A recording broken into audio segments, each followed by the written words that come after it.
Good morning, church. How is everyone doing this morning? Can't believe it's June already, right?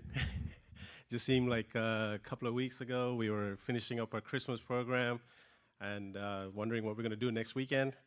And we're a month away from our VBS and then a couple of months away from our Christmas cycle, right? Can't believe time flies, right? All right. All right. So the title for my sermon is Love is Better Than Sacrifice. And I had asked one of my interns to create an image saying, hey, can you do this, right? Obedience is better than sacrifice, and cross out obedience and put love. And my intern gave me this image. And I, go back, the first one. There you go, stay there, right? And, it looks great, right? And a few minutes later, I looked away, something is not right. And then I asked my intern, wait a minute, why'd you do this? Love is better than love? So that's what you wanted, right? I think you all know my intern is ChatGPT, right? And the reason I kept this before I actually get into my message is that, especially for the younger folks today, right, here, don't replace the God-given NI with AI, right? What everybody knows what NI is? Your natural God-given intelligence. Use AI to enhance your life, maybe, to enhance your learning, but do not replace your NI with AI.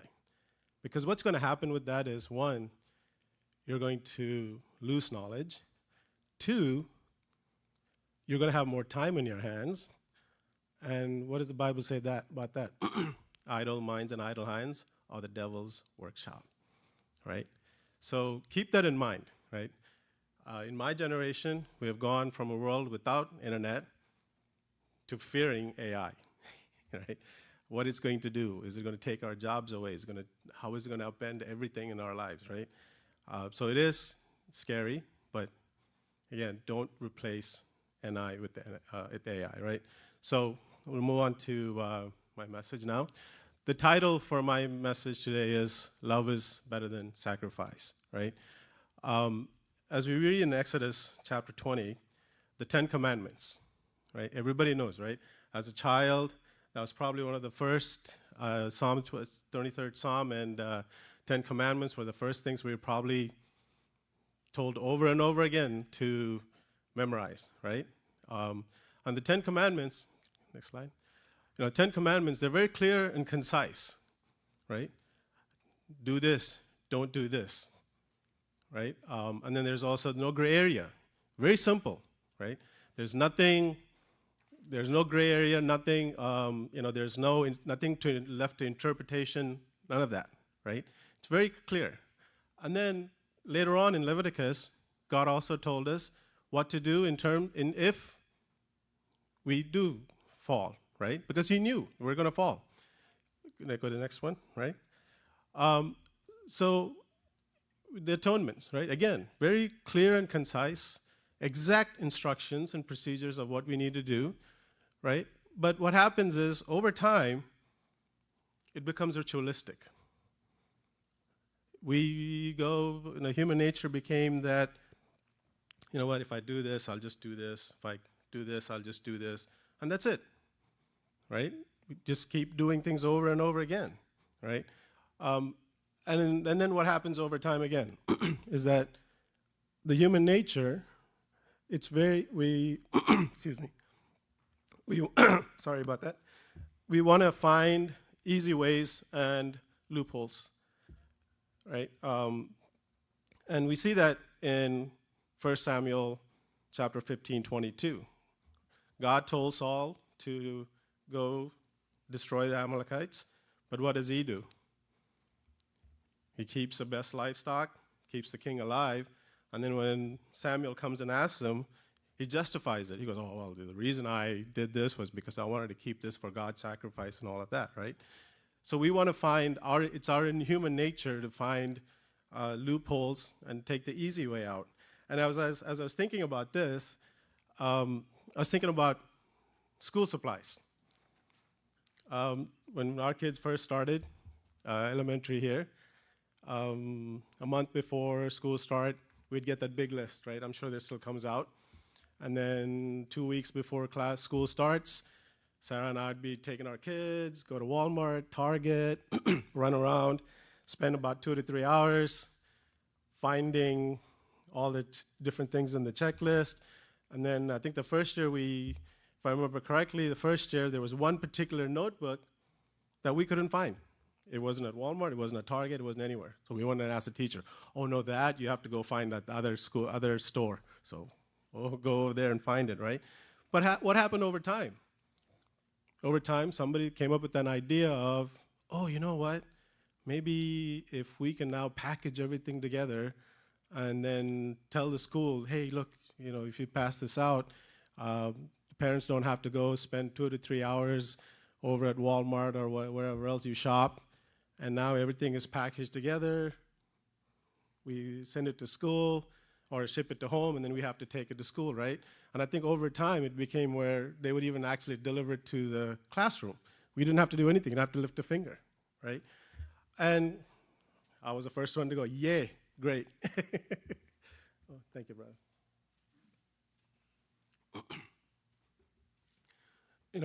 I was the first one. I don't like shopping. Everybody knows that. I hate shopping. So it was like, okay, sign up for that, right? But what happens, one of the things that we kind of miss out on that is that in that 2 hours we end up spending with our kids is that we realize, hey, maybe, you know what, our daughter doesn't like pink. Maybe she likes red.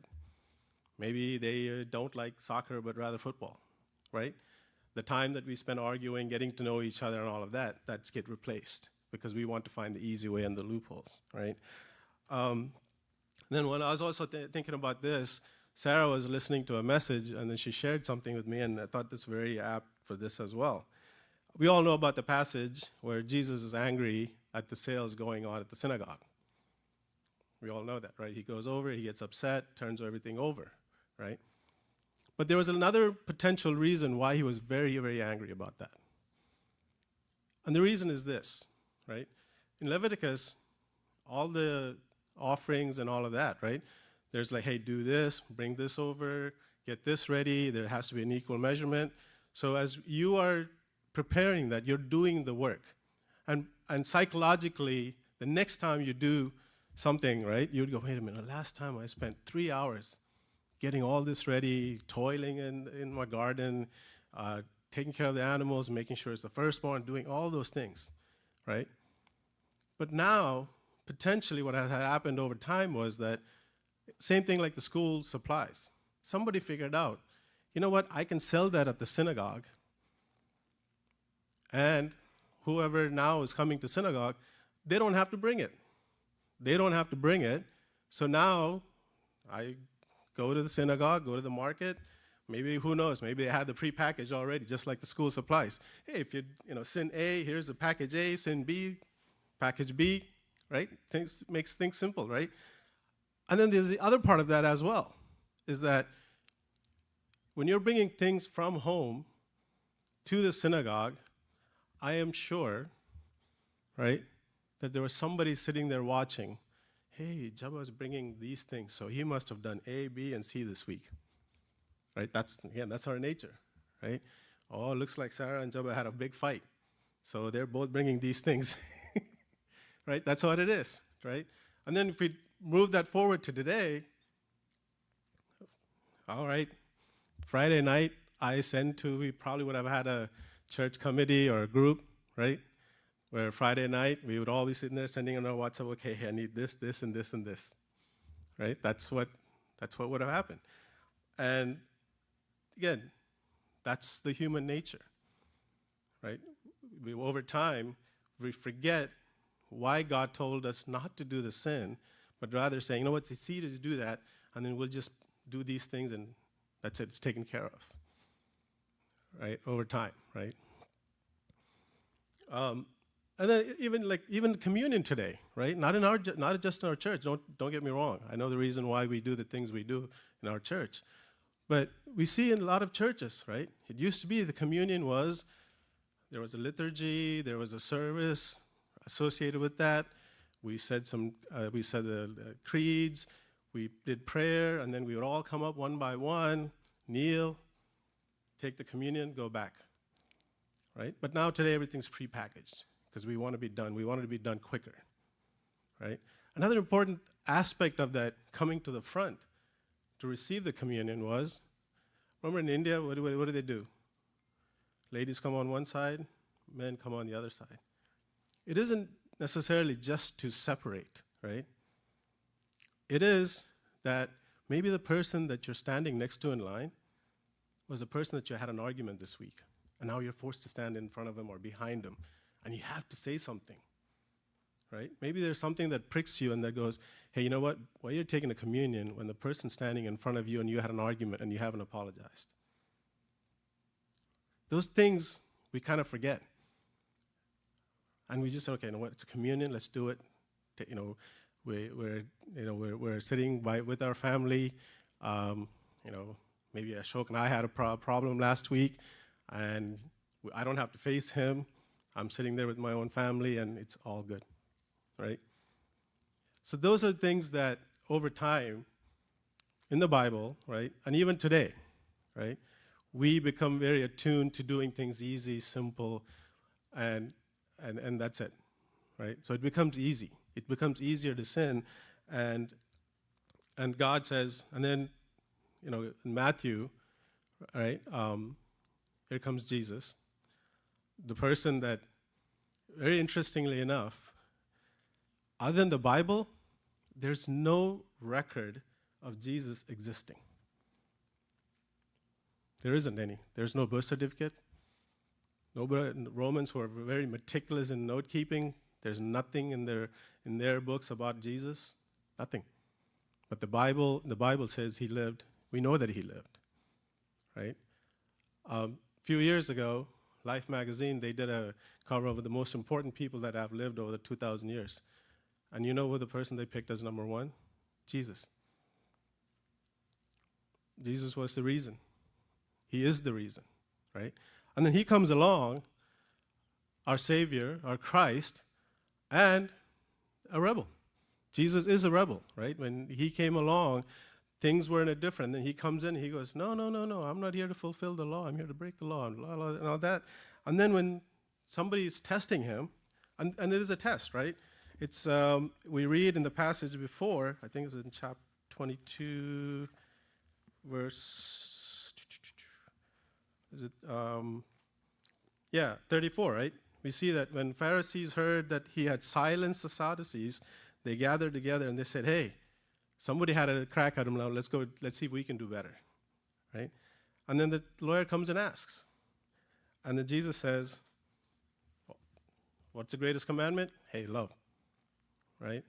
And I was thinking about that in terms of what does that mean today, right? In our world today, if we were to ask Jesus and he answered that, if he's standing right in front of me and I'm asking him that question, what does that mean today, right? From 2,000 years ago. And then I look at the world today and it's baffling, right?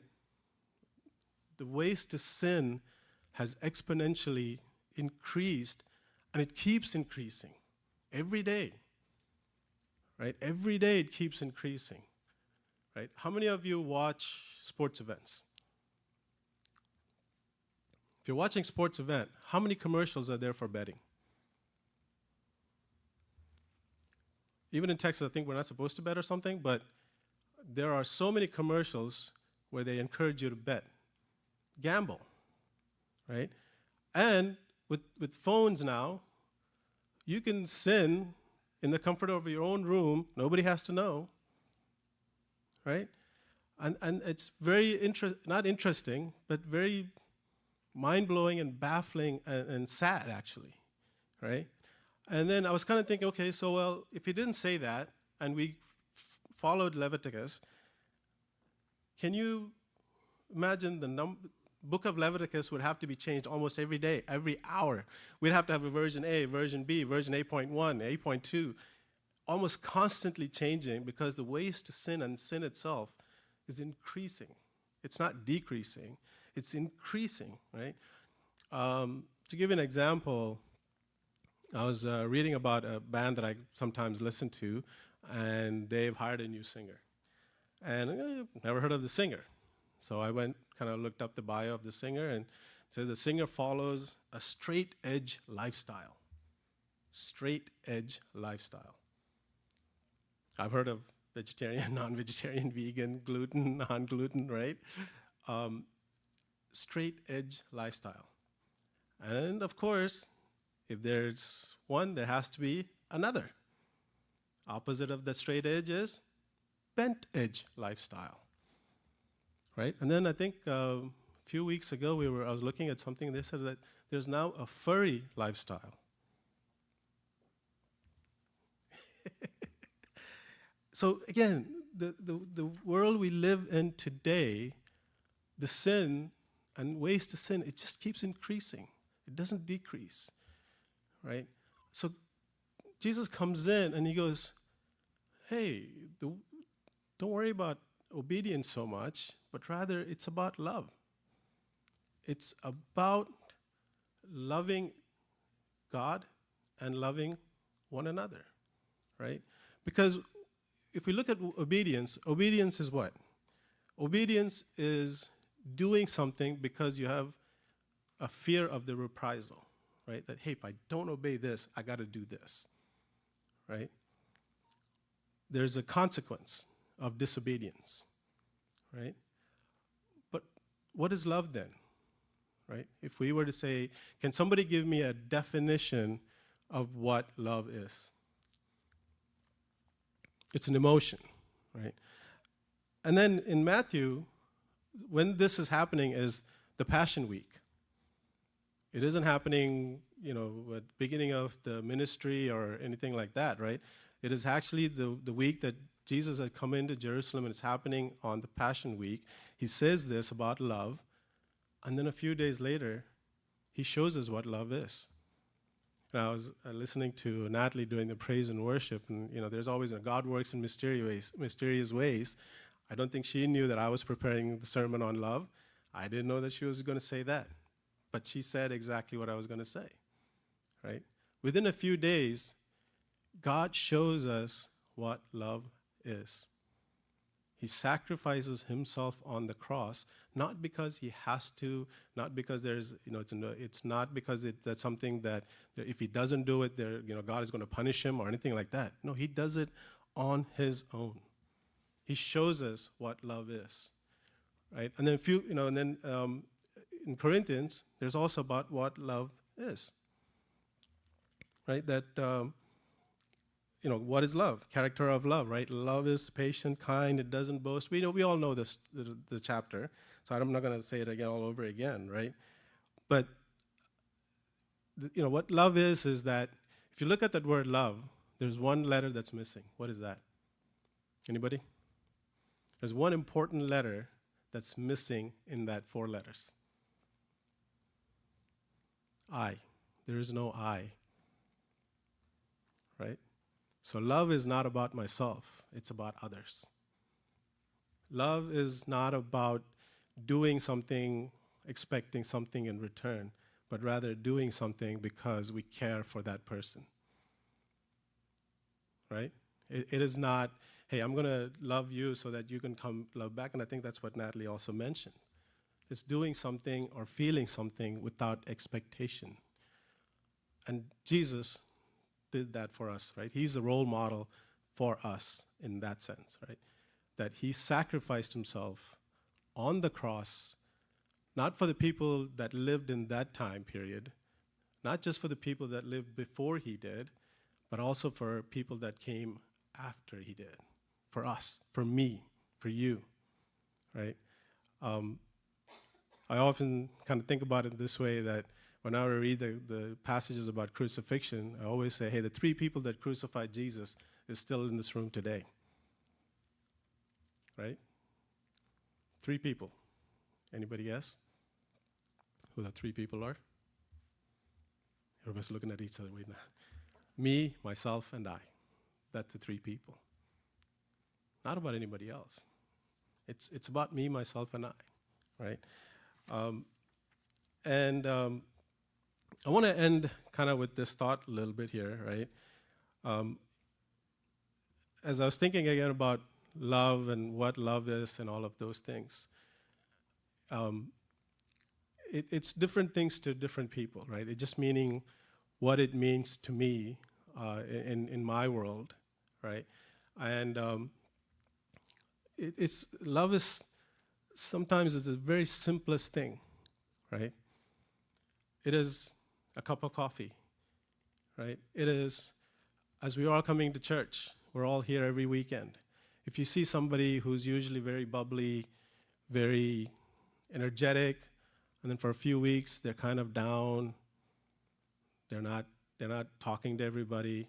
Love is noticing that, going and asking them, hey, what's wrong? Maybe not in front of everybody, maybe it's just a simple message, right? Saying that, hey, what's wrong? I noticed that you're off for the last few weeks. What's going on? Everything okay? Not necessarily knowing what's wrong with them, right? But at least reaching out and asking, right? Or if somebody hasn't come in for a few weeks, reaching out. I haven't seen you in church for a while, right?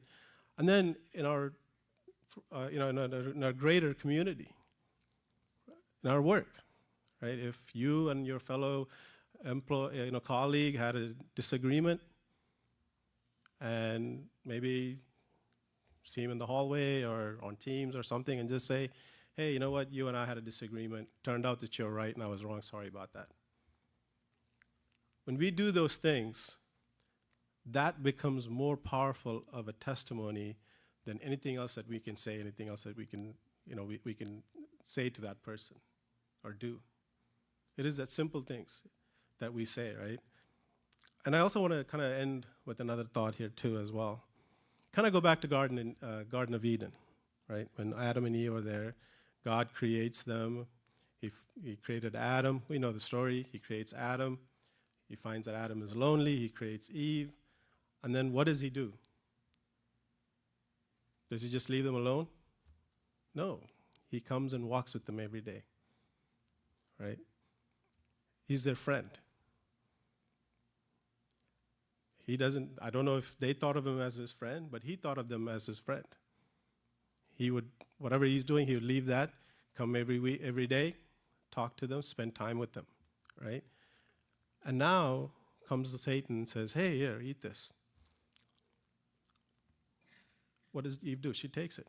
But if Eve for a second had thought, you know what, my friend is going to come in a couple of hours, and he told me not to do this, but maybe I shouldn't do it. You see the difference between the obedience and love, right? Love, again, is thing that you do not expecting something in return. And it can be different things for a lot of us, right?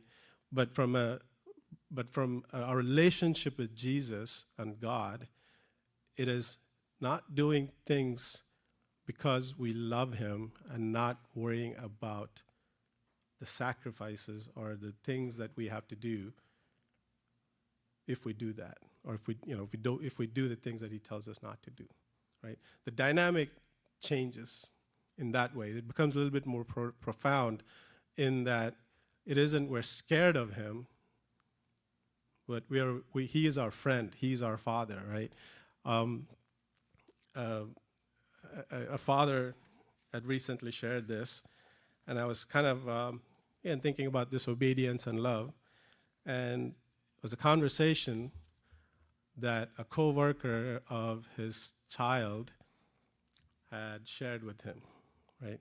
It's like, hey, when your kid is around, we have to watch ourselves in the way that we talk, the way that we behave.